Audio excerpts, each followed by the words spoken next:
നമസ്കാരം എല്ലാവർക്കും. ഇന്ന് ഒമാനിൽ ജനിച്ച ഇന്ത്യൻ കുഞ്ഞിന് ഇന്ത്യൻ പാസ്പോർട്ട് എങ്ങനെ എടുക്കാം എന്നുള്ളതിന്റെ സ്റ്റെപ്പ് ബൈ സ്റ്റെപ്പ് ആയിട്ടുള്ള കാര്യങ്ങളാണ് പറയാൻ പോകുന്നത്. നിങ്ങൾ ഒരു പുതിയ മാതാപിതാക്കളാണ് എങ്കിൽ ഈ വീഡിയോ തീർച്ചയായിട്ടും ഉപകാരപ്പെടും. ആദ്യമായിട്ട് നമുക്ക് വേണ്ടത് ROP ഇഷ്യൂ ചെയ്യുന്ന ബർത്ത് സർട്ടിഫിക്കറ്റ് ആണ്. അത് എങ്ങനെ എടുക്കാമെന്ന് നോക്കാം.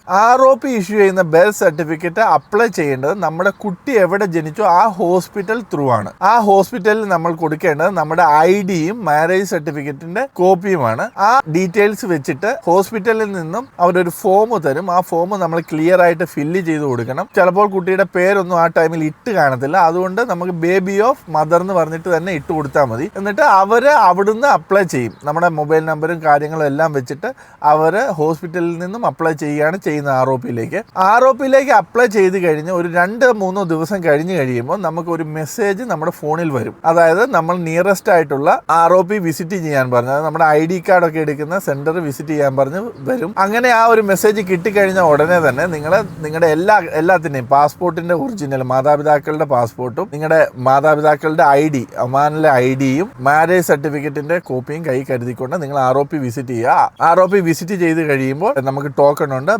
ബർത്ത് സർട്ടിഫിക്കറ്റ് എന്നുള്ള ടോക്കൺ എടുക്കുക. ടോക്കൺ എടുത്ത് കഴിയുമ്പോൾ നമ്മൾ ROP-യുടെ ഓഫീസറിന്റെ അടുത്ത് ചെല്ലും. ROP-യുടെ ഓഫീസറിന്റെ അടുത്ത് ചെന്ന് കഴിയുമ്പോൾ നമ്മൾ പുതിയ നമ്മുടെ കുട്ടിക്കുള്ള ഇടാൻ വെച്ചിരിക്കുന്ന നെയിം ക്ലിയർ ആയിട്ട് എഴുതിക്കൊണ്ട് പോവുക, അല്ലെങ്കിൽ അവർ എഴുതാൻ പറയും നമ്മളോട്. ക്ലിയർ ആയിട്ട് എഴുതി ആ സ്പെല്ലിംഗ് കറക്റ്റ് ആണെന്ന് നോക്കിയിട്ട് അവിടെ നിന്ന് നമുക്ക് ബർത്ത് സർട്ടിഫിക്കറ്റ് ഇഷ്യൂ ചെയ്ത് കിട്ടും. 2 ബർത്ത് സർട്ടിഫിക്കറ്റ് ആണ് കിട്ടുന്നത്. ഒന്ന് അറബിക്കിലും രണ്ടാമത് ഇംഗ്ലീഷിലും. കാര്യങ്ങളൊക്കെ ക്ലിയർ ആണോ നിങ്ങൾ നോക്കുക. നിങ്ങളുടെ ID കാർഡ്, നിങ്ങളുടെ പേരും എല്ലാം അതിൻ്റെ അകത്ത് കറക്റ്റ് ആയിട്ടാണോ മെൻഷൻ ചെയ്തേക്കുന്നതെന്ന് ഉറപ്പുവരുത്തുക. കുട്ടിയുടെ പുതിയ പേര് ക്ലിയർ ആയിട്ടാണ് മെൻഷൻ ചെയ്തേക്കുന്നതെന്ന് ഉറപ്പുവരുത്തുക. കാരണം ഇതാണ് നമ്മുടെ എല്ലാത്തിൻ്റെയും അടിസ്ഥാന രേഖ. നമുക്ക് ഇനി ബർത്ത് രജിസ്റ്റർ ചെയ്യണം ഇന്ത്യൻ സിറ്റിസൺഷിപ്പ് പോർട്ടലിൽ.